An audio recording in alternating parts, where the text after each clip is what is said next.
Salam Eduvisual, jangan lupa mengklik tombol subscribe adalah gratis. Hello guys, selamat datang kembali di channel kita Edu Official. Sebelumnya saya ucapkan selamat kepada kalian teman-teman yang telah berhasil melewati tahap SKD dan selamat berjuang kembali guys untuk mengikuti tahap SKB. Semoga kalian lolos sampai tahap akhir guys. Baiklah guys, kali ini kita akan membahas prediksi soal untuk seleksi kemampuan bidang PGSD Pendidikan Guru SD di tahun ini, yaitu tahun 2020. Sekali lagi bahwa ini adalah prediksi soal untuk PGSD, di mana materi kali ini adalah materi IPA. Jangan lupa teman-teman untuk mengambil alat tulis pulpen dan kertas agar teman-teman bisa mencatat hal-hal yang menurut teman-teman penting bagi teman-teman, sehingga bisa menjadi modal teman-teman untuk mengikuti ujian SKB yang sesungguhnya. Dan jangan lupa juga untuk mengklik tombol subscribe, nyalakan tombol lonceng, dan share serta berikan komen kalian di bawah video berikut ini agar kalian tidak ketinggalan video yang selanjutnya yang akan saya upload. Dan jika kalian sudah kelewatan, silahkan klik tombol yang di atas dan kolom deskripsi. Baiklah guys, tanpa berlama-lama kita akan membahas prediksi soal yang terbaru. Soal nomor 1. Sendi yang dapat menggerakkan tulang bergerak kedua arah adalah sendi A. Pelana, B. Engsel, C. Putar, D. Peluru, E. Mati. Jawaban yang tepat adalah D. Peluru. Sekali lagi, jawaban yang tepat adalah D. Sendi peluru. Penjelasannya adalah sebagai berikut. Sendi pelana adalah sendi yang dapat digerakkan kedua arah, yaitu ke depan dan ke samping. Kemudian apa itu sendi engsel? Sendi engsel adalah memungkinkan bisa digerakkan hanya satu arah saja. Kemudian apa itu sendi putar? Sendi putar menyebabkan tulang yang satu berputar mengelilingi tulang lain yang bertindak sebagai poros. Kemudian apa itu sendi peluru? Itu adalah sendi yang membuat tulang bergerak ke segala arah. Kita kerjakan soal berikutnya, soal nomor 2. Sendi yang ditemukan di antara tulang pangkal ibu jari dan tulang pertama pergelangan tangan adalah A. Sendi engsel, B. Sendi putar, C. Sendi pelana, D. Sendi peluru, E. Sendi mati. Jawaban yang tepat adalah C. Sendi pelana. Sekali lagi, jawaban yang tepat adalah C. Sendi pelana. Penjelasannya adalah sebagai berikut. Sendi engsel terdapat pada siku dan lutut. Kemudian sendi putar terdapat pada tulang leher pertama atau tulang oklus. Yang kemudian adalah dengan tulang leher kedua. Kemudian sendi peluru, apa itu? Terdapat pada pertemuan antara tulang lengan dan gelang bahu serta antara tulang paha dan tulang pinggul. Kemudian apa itu sendi mati?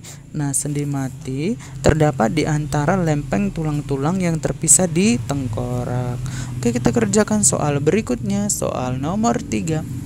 Di bawah ini yang bukan merupakan fungsi rangka adalah A. Alat gerak aktif, B. Melindungi organ yang ada di dalam tubuh, C. Membantu agar tubuh kita bisa bergerak, D. Tempat melekatnya otot, E. Membentuk daging. Jawaban yang tepat adalah E. Membentuk daging. Sekali lagi, jawaban yang tepat adalah E. Membentuk daging, karena yang ditanya adalah yang bukan. Pilihan A ini merupakan fungsi rangka, A sebagai alat gerak pasif. Pilihan B, melindungi organ yang ada dalam tubuh, merupakan fungsi rangka. Membantu agar tubuh kita bisa bergerak merupakan fungsi rangka. Tempat melekatnya otot merupakan fungsi rangka. Kemudian fungsi rangka yang lainnya membentuk sel darah, memberi bentuk darah, dan menguatkan dan menegakkan tubuh. Oke, kita kerjakan soal berikutnya, soal nomor 4. Bagian terdalam dari bola mata yang berfungsi untuk menangkap bayangan adalah A. Retina, B. Kornea, C. Iris, D. Pupil, E. Lensa mata. Jawaban yang tepat adalah A. Retina. Sekali lagi, jawaban yang tepat adalah A. Retina. Retina merupakan bagian terdalam dari bola mata yang berfungsi untuk menangkap bayangan. Apa itu kornea? Kornea atau selaput tanduk merupakan selaput bening di bagian depan bola mata yang berguna untuk melewatkan cahaya yang masuk dari luar dan memfokuskan bayangan pada retina. Kemudian apa itu iris? Iris merupakan bagian mata yang mengandung zat warna hitam, coklat, biru, atau hijau. Iris berfungsi mengatur banyak sedikitnya cahaya yang masuk ke mata. Kemudian apa itu pupil? Pupil lubang pada bagian tengah iris pupil. Oke, pupil merupakan tempat lewatnya cahaya menuju retina. Kemudian apa itu lensa mata? Lensa mata mengatur pembentukan bayangan. Oke, kita kerjakan soal berikutnya, soal nomor 5. Tidak dapat melihat benda dengan jelas dari jarak jauh maupun dekat disebut A. Miopi, B. Hipermetropi, C. Presbiopi, D. Nyctalopia, E. Katarak. Jawaban yang tepat adalah C. Presbiopi.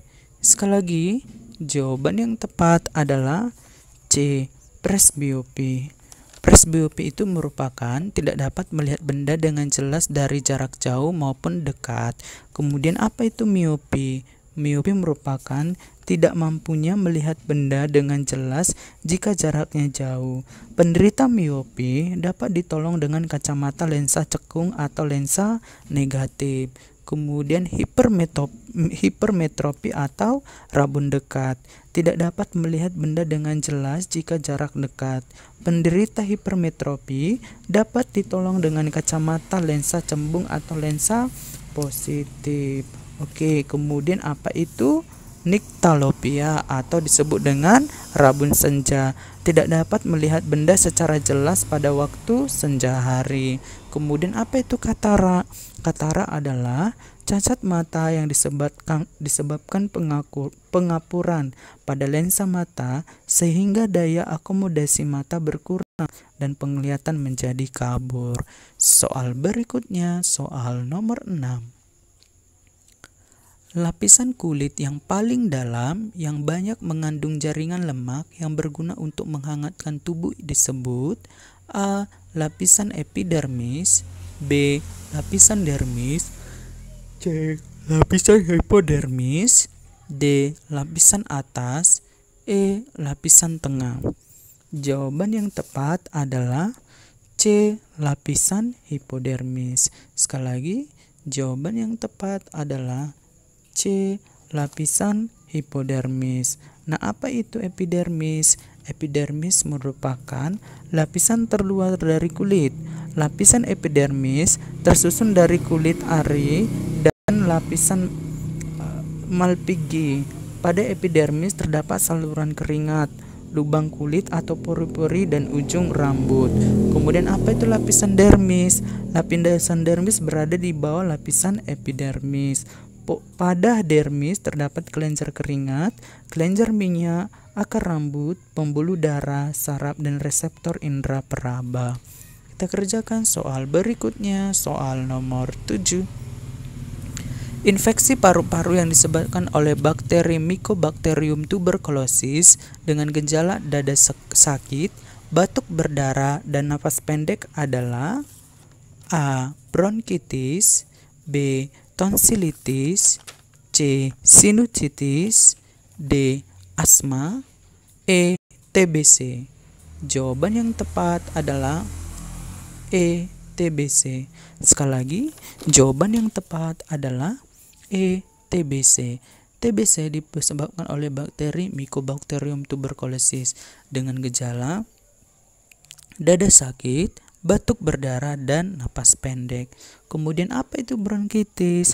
Bronkitis peradangan pada bronkus dan bronkiolus. Kemudian apa itu tonsilitis?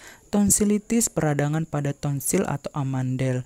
Gejala sakit tenggorokan, sulit menelan, dan demam. Kemudian apa itu sinusitis? Sinusitis peradangan pada rongga hidung bagian atas. Sinusitis disebabkan oleh sesuatu yang menghambat aliran udara di rongga hidung, misalnya kurangnya kelembapan udara. Kemudian apa itu asma? Asma peradangan pada saluran pernapasan akibat penyempitan saluran pernapasan. Oke, kita kerjakan soal berikutnya, soal nomor 8. Di bawah ini yang bukan merupakan fungsi darah adalah A. Pengangkut sari makanan dan oksigen ke seluruh tubuh. B. Sebagai alat pertahan tubuh dari berbagai penyakit. C. Sebagai pengatur suhu tubuh. D. Melakukan proses pembekuan darah. E. Menambah tinggi badan. Jawaban yang tepat adalah E. Menambah tinggi badan. Sekali lagi, jawaban yang tepat adalah E. Menambah tinggi badan. Oke, untuk lebih memantapkannya kita kerjakan soal nomor 9. Bagian darah yang berfungsi untuk mengikat oksigen adalah A. Sel darah merah, B. Sel darah putih, C. Keping darah, D. Plasma darah, E. Vena. Jawaban yang tepat adalah A. Sel darah merah. Sekali lagi, jawaban yang tepat adalah A. Sel darah merah. Sel darah merah atau disebut dengan eritrosit yang berfungsi untuk mengikat oksigen karena sel darah merah mengandung protein pengikat darah atau hemoglobin. Kemudian apa itu sel darah putih? Sel darah putih atau leukosit memakan kuman penyakit atau benda asing yang masuk ke tubuh. Kemudian apa itu keping darah atau trombosit untuk sebagai menutup luka. Soal terakhir, soal berikutnya yaitu soal nomor 10. Penyakit yang mengakibatkan tulang mudah retak atau patah disebut A. Osteoporosis, B. Rakitis, C. Rematik, D. Tetanus, E. Kram dan kaku leher. Jawaban yang tepat adalah A. Osteoporosis. Sekali lagi, jawaban yang tepat adalah A. Osteoporosis. Penjelasannya adalah sebagai berikut. Osteoporosis penyakit yang dapat menyebabkan tulang mudah retak atau patah. Apa itu rakitis? Rakitis adalah penyakit yang mengakibatkan terhambatnya pertumbuhan tulang. Penyakit ini timbul karena penderita kekurangan vitamin D dan sinar matahari pagi. Kemudian apa itu rematik? Rematik penyakit yang mengakibatkan rasa nyeri pada persendian. Rasa nyeri kadang disertai dengan pembengkakan sendi. Kemudian apa itu tetanus? Tetanus otot mengalami kontraksi terus menerus sehingga menjadi kejang. Tetanus disebabkan oleh infeksi bakteri yang masuk ke tubuh lewat luka.